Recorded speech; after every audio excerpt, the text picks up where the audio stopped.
Salut. Une habitude qu'on perd de parler à une caméra, c'est une habitude qu'on perd très vite. Aujourd'hui dans cette vidéo on va parler de Patreon. Pour rappeler très rapidement ce que c'est, Patreon c'est une plateforme qui permet en fait de vous abonner à des créateurs, créatrices de contenu, même si je déteste ce terme, et qui en gros vous permet de soutenir en fait les créateurs, créatrices de contenu que vous aimez bien financièrement. Ça vous donne accès à des contenus en illimité, pas du tout, en exclusivité plutôt. C'est très rapidement résumé, très grossièrement résumé. J'en ai déjà parlé plusieurs fois sur ma chaîne YouTube, si ça vous intéresse vous pouvez aller regarder. Mais voilà, en gros je pense que le plus important à retenir c'est que c'est une plateforme qui permet à des personnes lambda de soutenir financièrement des créateurs, créatrices de contenu. Vraiment ce mot j'ai envie de vomir. Donc moi je me suis lancée en octobre 2020 sur la plateforme, donc en gros ça va pratiquement faire 2 ans. Donc je me suis dit que c'était peut-être l'occasion de faire une sorte de constat, en gros pour parler de voilà, après 2 ans sur Patreon finalement, qu'est-ce que j'en pense, qu'est-ce que j'en retire, est-ce que je suis satisfaite, est-ce que je suis pas satisfaite. Voilà, concrètement un peu voilà, faire une sorte de bilan calmement. On va voir ça sous le prisme des trucs super et des trucs moins super. C'est une méthode que j'aime bien, moi ça me permet, dans mon petit cerveau très peu organisé, ça me permet justement d'organiser un peu mes idées. Juste pour rappeler rapidement aussi sur Patreon, qu'est-ce que moi je propose en termes de contenu. En gros j'ai 3 niveaux d'abonnement, donc il y a le niveau à 3€, celui à 8€ et celui à 15€. Dans le niveau à 3€, c'est le niveau un peu principal, il y a à peu près tout ce que je publie, il y a des extraits de mes carnets en cours, il y a beaucoup de coulisses des projets sur lesquels je bosse, un peu mes réflexions sur ces projets dont je peux pas parler en fait sur Instagram, beaucoup de comment on appelle ça, de process, de mes illustrations, c'est-à-dire que je montre là où j'en suis dans certains projets. Il y a beaucoup de vidéos de mes gouaches, je filme quand même pas mal des espèces de step by step de quand je fais une gouache, donc je montre petit à petit la réalisation de la gouache, ou alors carrément des timelapses où je filme vraiment toute la réalisation de la gouache et je le monte en accéléré. Il y a beaucoup de petits dessins, des petits trucs que j'ai dessinés sur Procreate, des petits dessins que j'ai dessinés sur un carnet et puis que j'ai scanné et que j'ai décidé de mettre en couleur, des petits dessins que je fais sur des feuilles libres avec mon crayon multicolore, ou voilà, à chaque fois, c'est dingue. Beaucoup de petits dessins un peu divers et variés. Il y a des illustrations que je montre pas sur Instagram et que je montre que sur Patreon. Il y a des réflexions sur mon métier, sur l'illustration, sur que parfois c'est dur, que parfois voilà, il y a pas mal de petites choses et je pense que j'en oublie, je les rajouterai peut-être à l'écran. Ça c'est le niveau à 3€. Ensuite sur le niveau à 8€, il y a tout ce que je viens de citer, plus chaque mois un fond d'écran pour votre téléphone qui est exclusif à Patreon et que je fais chaque mois, et un coloriage que vous pouvez imprimer ou faire sur votre iPad, Photoshop, quoi qu'est-ce. Et dans le niveau à 15€, il y a tout ce que je viens de citer dans le niveau à 3€, plus tout ce que je viens de citer dans le niveau à 8€, donc ça tu l'as aussi dans le niveau à 15€. Et il y a un print exclusif que j'imprime et que j'envoie chez les gens qui sont abonnés à ce niveau tous les mois. Voilà, un print qui n'est pas sur ma boutique en ligne, qui est vraiment exclusif et réservé au Patreon, qui est édité en édition limitée pour les gens du mois, et voilà. C'est ce que je propose. J'ai pas changé de formule depuis le début, tout simplement parce que c'est une formule qui me convient et qui, j'ai l'impression, convient aux gens, et que en fait j'ai pas vraiment trop d'autres idées pour l'instant après 2 ans. Peut-être que ça viendra, peut-être qu'un jour j'aurai des idées, tiens ça je pourrais le faire pour Patreon, mais pour l'instant vous allez voir que c'est déjà bien suffisant. Donc on va commencer par les trucs super, les points positifs de Patreon. Encore une fois, évidemment, je parle de mon expérience, ma propre expérience, ça diffère chez chaque personne, c'est vraiment uniquement mon point de vue. Le principal truc cool que je trouve à Patreon, c'est le fait que j'ai vraiment un espace pour publier tous mes dessins. En fait, avant, quand je publiais mes dessins sur Instagram, j'avais à côté un blog que personne ne regardait, où je mettais ce dont je vous parlais, les petits dessins que je trouvais n'avaient pas forcément leur place sur Instagram, et surtout qu'il y en avait beaucoup, donc j'en publiais quelques-uns sur Instagram, mais le reste, je le mettais sur mon blog parce que voilà, j'avais envie qu'ils aient quand même une vie, en quelque sorte, et que du coup, c'était cet espace où je déversais mes dessins, mais malheureusement, les blogs un peu ringardos, du coup personne n'allait les voir, et donc finalement ils étaient un peu quelque part oubliés, quelque part ils étaient un peu laissés de côté. Et du coup Patreon ça me permet en fait d'avoir un espace où je suis contente de publier ces dessins là, où je sais qu'ils vont être vus, pas par énormément de personnes parce qu'on n'est pas énormément de personnes sur mon Patreon, mais du coup je sais que ils ont un espace où ils peuvent exister, et moi ça me rassure. Calmons-nous, ce ne sont pas mes enfants, mais voilà, je suis contente qu'ils aient un espace où exister. Un autre truc que je trouve vraiment chouette, c'est le fait de pouvoir communiquer en beaucoup plus petit comité que sur Instagram. Sur Instagram évidemment on est 50 000. Évidemment, il n'y a pas 50 000 personnes qui regardent mes posts, loin de là. Évidemment, il n'y a pas 50 000 personnes qui regardent mes stories, mais quand même, dans mes meilleurs jours, il y a à peu près 5 000 personnes qui regardent mes stories. Dans les moins bons, il y en a 1000. 1000, c'est quand même beaucoup. Les posts, je sais pas exactement, mais voilà, c'est quand même un plus gros chiffre que sur Patreon où on est vraiment en petit comité. Et donc, j'aime bien avoir cet espace un peu plus intime où je peux en fait parler de projets qui se passent pas forcément bien, parler de réflexions un peu plus intimes que j'ai pas forcément envie de partager sur Instagram. Vraiment avoir un espace où je sais que je vais pas être lue par beaucoup de personnes et que du coup ça me permet de me sentir un peu plus relax et de pas forcément avoir peur de qui va regarder mon contenu, qui va... Vous comprenez ce que je veux dire, quoi. Ça me permet aussi du coup de communiquer en avance sur des projets.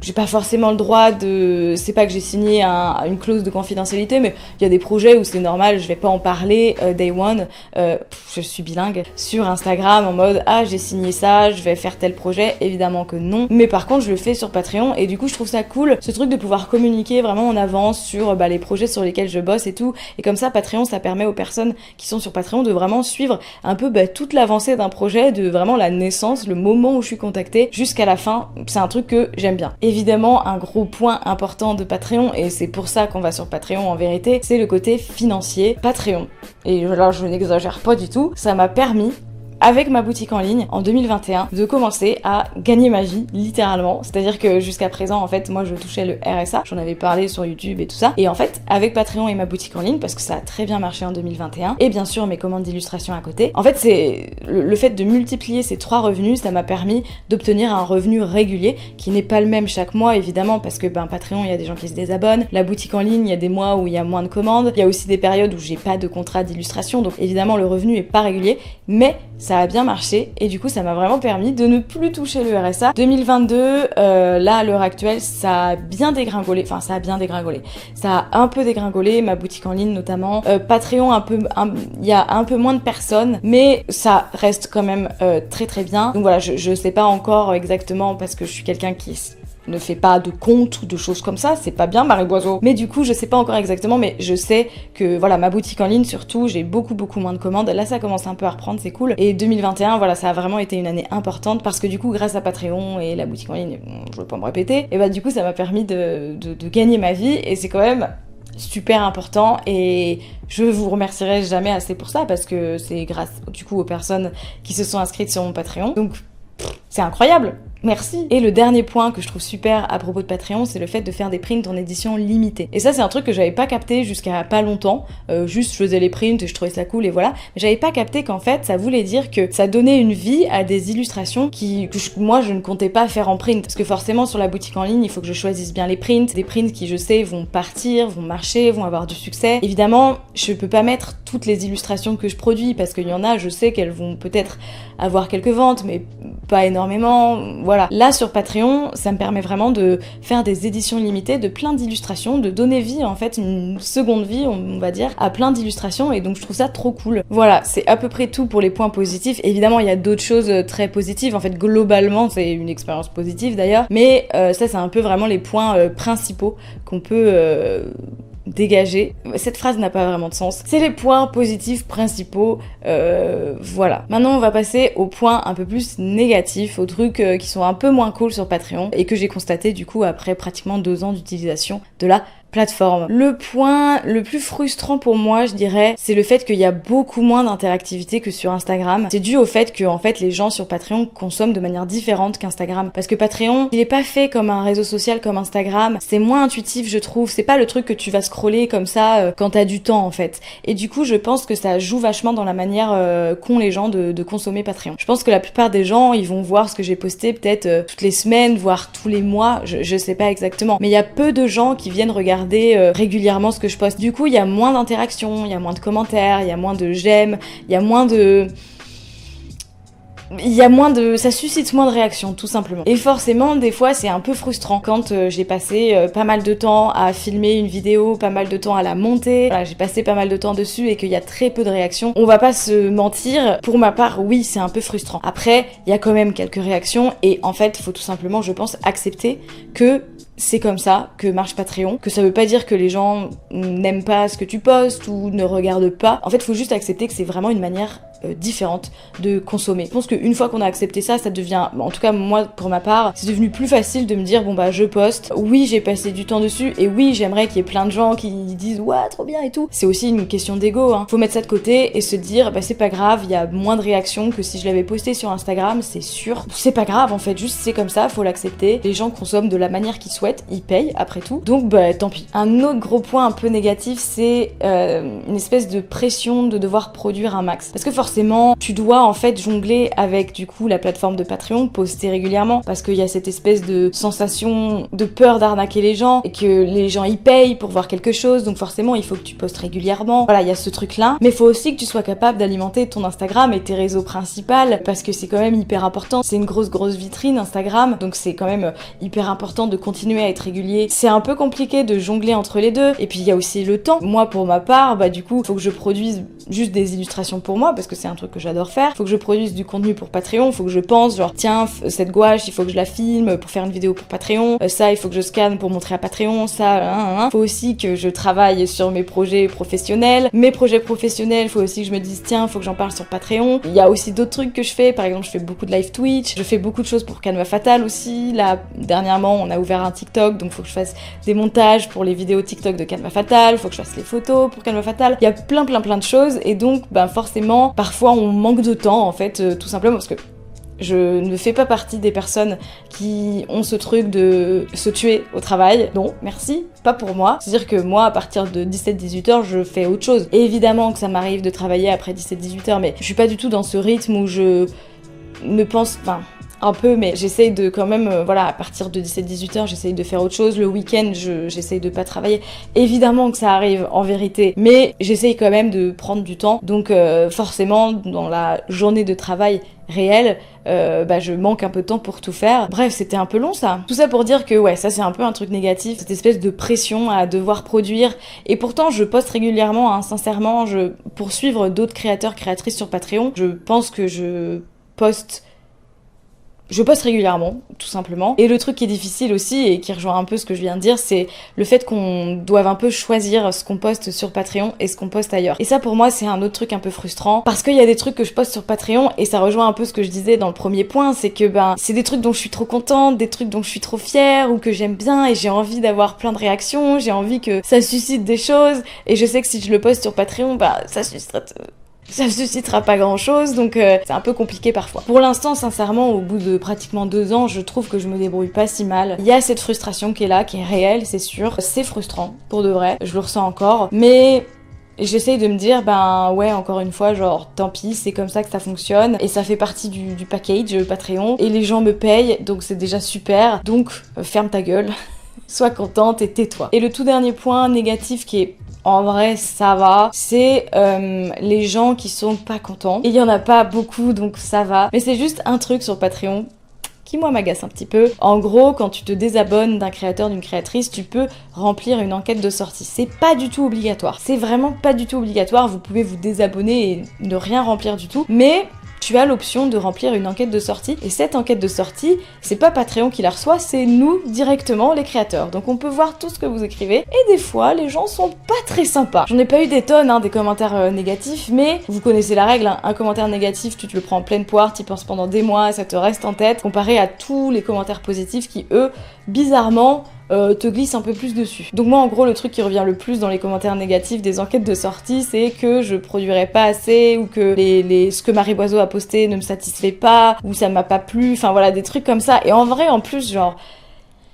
oui, évidemment, c'est normal que ça peut pas plaire à tout le monde et ça me désole, mais j'imagine que ça fait partie du truc aussi. Le truc qui me blesse un peu plus, c'est vraiment le côté Marie Boiseau n'est pas assez active sur Patreon, parce que je vous jure que j'essaye de faire mon maximum. Il y a un commentaire notamment pour le coup qui m'avait vraiment blessée, c'était quand j'étais en gros hard block l'année dernière, et j'en avais parlé sur Patreon plein de fois, et pourtant j'essayais quand même de poster, parce que encore une fois cette pression, cette peur d'arnaquer les gens, donc j'essayais quand même de poster, mais pourtant j'avais parlé du hard block et à quel point c'était difficile mentalement pour moi, et quelqu'un qui s'était désabonné et qui avait mis que j'étais pas assez active, c'était difficile. Pour le coup, ça vraiment, ça m'avait vraiment blessée, mais c'est comme ça arrive. Donc ça en soi, c'est c'est pas très grave, je pense. Encore une fois, je pense que ça fait partie du truc, et puis tant pis, et puis il faut aussi savoir mettre son ego de côté, se dire que voilà, c'est normal qu'il y ait des gens qui soient pas satisfaits, et à côté de ça, il y a plein de gens qui sont satisfaits, il faut plutôt penser à eux. Alors, faut pas non plus se dire, ouais, c'est pas grave, les gens ils aiment pas, tant pis. Moi, j'ai vraiment envie que Patreon, ce soit une page où les gens apprécient ce qui s'y passe et s'y sentent bien. Alors calmons-nous, c'est Patreon, c'est pas un hammam, mais vraiment ils trouvent que c'est un endroit cool en fait, une ambiance cool, et qu'ils apprécient ce que je poste et tout ça. Et c'est d'ailleurs un peu frustrant justement parce que je répète assez souvent que voilà, justement sur Patreon, moi je suis là pour répondre aux questions, je suis là pour écouter ce que vous avez à dire, je suis là pour écouter les suggestions que vous pouvez me faire, et plein de fois en fait justement je demande, je répète, est-ce que ça vous va, est-ce que vous avez des idées, vraiment dites-moi s'il y a un truc qui vous va pas, que vous aimez pas, que je fais sur Patreon, vraiment dites-le moi. Du coup forcément c'est un peu difficile après de voir des gens qui m'ont pas du tout répondu, que j'ai pas eu de commentaires et qui partent et qui disent qu'ils sont pas satisfaits. Forcément c'est un peu frustrant encore une fois. Mais aussi voilà, ce que je voulais dire c'est qu'il faut pas non plus juste se dire ok, il y a des gens pas contents, fuck. C'est aussi l'occasion de se remettre en question et de se dire bon s'il y a des gens pas contents, c'est peut-être qu'il y a des trucs que je fais mal, peut-être que je peux améliorer ça, peut-être que je peux réfléchir à faire d'autres choses, voilà, faut quand même aussi un peu se remettre en question, évidemment. Voilà, du coup, je pense que j'ai abordé à peu près tout ce que j'avais envie d'aborder à propos de Patreon. Je pense que il y a forcément des petites choses que j'oublie, des petites choses que voilà où j'ai pas parlé, mais je dirais qu'en conclusion, j'ai l'impression de faire un exposé, c'est terrible, je passe mon bac en fait. Quelle note j'ai. En conclusion, Patreon, personnellement, c'est une super plateforme que j'adore utiliser et que je ne me vois pas du tout arrêter dans un futur proche. Je sais pas trop ce qui pourrait me pousser à arrêter Patreon, je sais pas. Pour l'instant, même si c'est difficile, j'en ai parlé, de trouver un équilibre, de voilà, trouver du temps pour poster tout ça, c'est sûr que c'est un équilibre difficile à trouver, faut un peu jongler, mais quand même pour l'instant j'ai l'impression de pas trop mal me débrouiller et je pense que ça plaît aux gens qui me suivent, j'espère. Par contre on me demande souvent, pas du tout, mais je sais que c'est un point qui forcément peut être soulevé et qu'on m'a déjà demandé, c'est est-ce qu'on peut aller sur Patreon quand on n'a pas une grande communauté à la base, que ce soit sur Instagram ou n'importe quel autre réseau. Est-ce que Patreon ça peut marcher quand de base on n'a pas énormément de personnes qui nous suivent? Quand je dis énormément, je mets des grosses guillemets parce que c'est très relatif. Je sais que c'est une question qui peut être posée et très sincèrement, je vais être transparente avec vous, j'ai pas la réponse. Je sais pas du tout. Je sais pas parce que moi quand je me suis lancée, il y avait déjà beaucoup de personnes qui me suivaient sur Instagram. Je pense que c'est pour ça que ça se passe bien aussi. Je pense pas que sur Patreon, il y a des gens qui m'aient suivi et qui m'aient découvert via Patreon par exemple. Je crois pas du tout. Je pense que c'est dans la majorité des gens qui viennent d'Instagram. Donc, en vrai, je sais pas du tout. Peut-être que oui, peut-être que, même si vous avez peut-être une petite communauté, et les guillemets sont encore une fois importantes, mais en fait peut-être que c'est des gens qui sont à fond derrière vous et qui ont envie de vous soutenir et qui vont vous suivre sur Patreon. Et peut-être que non, je sais pas du tout en fait. Il faudrait vraiment l'expérience de personnes qui ont essayé Patreon avec une plus petite communauté et savoir comment ça s'est passé pour eux, parce que moi du coup je l'ai pas vécu, donc je sais pas du tout. Si quelqu'un veut partager son expérience, n'hésitez pas. Dans tous les cas, ça coûte rien d'essayer Patreon, ça coûte rien, enfin ça coûte du temps, mais voilà, disons que vous pouvez essayer, voir comment ça se passe et arrêter. En soi, moi quand je me suis lancée, je savais pas non plus si ça allait marcher. Voilà, c'est la fin de cette vidéo, j'espère que c'était un peu intéressant. Si vous vouliez un peu savoir comment ça se passait Patreon après 2 ans presque d'utilisation, j'espère que c'était pas trop relou à regarder, mais à chaque fois je dis ça et puis merde, voilà, j'en ai marre de dire ça. Et évidemment, si vous avez des questions sur Patreon, des trucs que peut-être je n'aurais pas abordé ou quoi qu'est-ce, des questions sur le fonctionnement, ben n'hésitez surtout pas. Voilà, quant à moi, je vous fais des bisous. Je vous dis à la prochaine. Bye!